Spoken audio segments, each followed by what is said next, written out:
নমস্কাৰ বন্ধু বান্ধৱীসকল, আকৌ এবাৰ মোৰ সঞ্জয় গুৱাহাটীয়ান ইউটিউব চেনেললৈ আপোনালোক সকলোকে স্বাগতম জনালোঁ। তো বন্ধু বান্ধৱীসকল, বলক আজিৰ ভিডিঅ'টো আৰম্ভ কৰোঁ।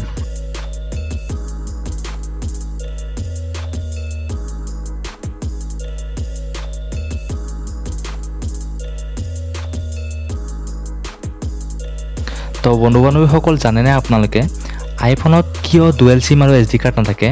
কি কাৰণ হয় যে ইমান মূল্যৱান মোবাইল হোৱাৰ পিছতো এইবোৰ সুবিধা উপলব্ধ নাথাকে আইফোন এটাত? আচলতে আইফোনত SD কাৰ্ড, মেমৰি কাৰ্ড এই কাৰণ নাথাকে কাৰণ আইফোনত থকা যি ইণ্টাৰনেল ষ্ট'ৰেজ থাকে সেয়া বহুত ফাষ্ট হয় আৰু যি এক্সটাৰ্নেল কাৰ্ডবোৰ থাকে সেইবোৰ অলপ শ্ল' হয়। মাৰ্কেটত বহুত ধৰণৰ SD কাৰ্ড উপলব্ধ হয় আৰু তাৰে কিছুমান ভাল কোৱালিটিৰ আৰু কিছুমান বেয়া কোৱালিটিৰ থাকে। এই কথাটো আইফোনে ভালদৰে জানে। আৰু যদি কোনোবাই 300 টকাৰ SD কাৰ্ডখন লগায় আইফোন এটাত, তেতিয়াহ'লেতো আইফোনটো শ্ল' চলিব আৰু শ্ল' হ'লে মোবাইলটোৰ বদনামটো উঠিব আইফোনৰ কোম্পানীৰ ওপৰতহে, SD কাৰ্ডখনৰ ওপৰত নুঠে। তো এইবাবে আইফোনে SD কাৰ্ডৰ শ্লট নিদিয়ে। আৰু যদি কাৰোবাক যদি বেছি স্পেচৰ ৰিকুৱাৰমেণ্টো হয়, তাৰ বাবেও আইফোনে এটা মডেলৰ কেইবাটাও ভেৰিয়েণ্ট ওলায় মাৰ্কেটত।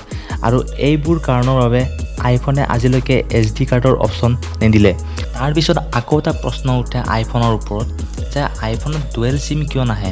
আচলতে বন্ধু বান্ধৱীসকল, কোম্পানীটোৱে কোৱা মতে ফোনটো যিমান পাতল হয় সিমান বেছি ভাল দেখি। আচলতে ছেকেণ্ড চিম কাৰ্ড ইনষ্টল কৰিলে বহুত জেগা লয় মোবাইলটোত, আৰু যি ডিজাইন বৰ্তমানৰ আইফোনবোৰত আছে সেই ডিজাইনৰ সৈতে আইফোনটো বনোৱাত বাধাৰ সৃষ্টি হয়। আৰু জানেনে বন্ধু বান্ধৱীসকলে, বেছিভাগ লোকে এখন চিম কাৰ্ডকে ব্যৱহাৰ কৰে ফৰেন কাণ্ট্ৰিবোৰত, আৰু ঠিক তেনেদৰে ইণ্ডিয়াতো বেছি সংখ্যক লোকে এখন চিম কাৰ্ড ব্যৱহাৰ কৰে মোবাইলবোৰত।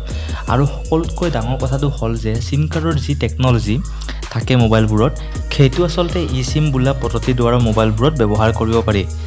চিম কাৰ্ডৰ এই টেকন'লজিটো সম্ভৱ হয় বাবে আইফোনে এইটো ব্যৱহাৰ কৰে, আৰু এইবাবে আইফোনে ফিজিকেল চিমবোৰক বেছি প্ৰাধান্য নিদিয়ে। তো বন্ধু বান্ধৱীসকল, অলপ হ'লেতো ই-চিমৰ উপয়োগ আপোনালোকে ধৰিব পাৰিছে, নহয় জানো? তথাপিও আৰু অলপ ভালদৰে বুজোৱা হওক ই-চিম মানে কি।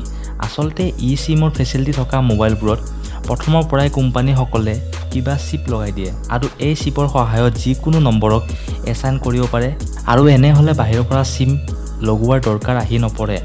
আইফোনে আচলতে যিমান পাৰে সিমানেই টেকন'লজিৰ ওপৰত গুৰুত্ব দিয়ে, আৰু এইবোৰ কাৰণৰ বাবে আইফোনে ডুৱেল চিম থকা মোবাইলৰ আৱিষ্কাৰ নকৰে।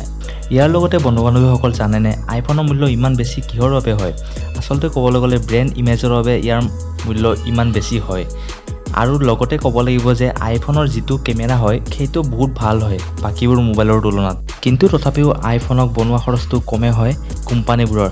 তথাপিও ব্ৰেণ্ড ইমেজৰ বাবে যি খৰচত বনোৱা হয় আইফোনবোৰ, তাতকৈ 4 গুণ বেছি টকা লাভ কৰে কোম্পানীয়ে বিক্ৰী কৰাৰ সময়ত। তো বন্ধু বান্ধৱীসকল, আজি এই ভিডিঅ'টো চাই কেনেকুৱা পালে? যদি ভাল পালে তেন্তে লাইক কৰিব, কমেণ্ট কৰিব, শ্বেয়াৰ কৰিব, আৰু পাছলৈ যাতে এনেকুৱা ভিডিঅ' আপোনালোকে চাব পাৰে তাৰ বাবে মোৰ এই চেনেলটো ছাবস্ক্ৰাইব কৰিবলৈ নাপাহৰিব। ধন্যবাদ। জয় আই অসম।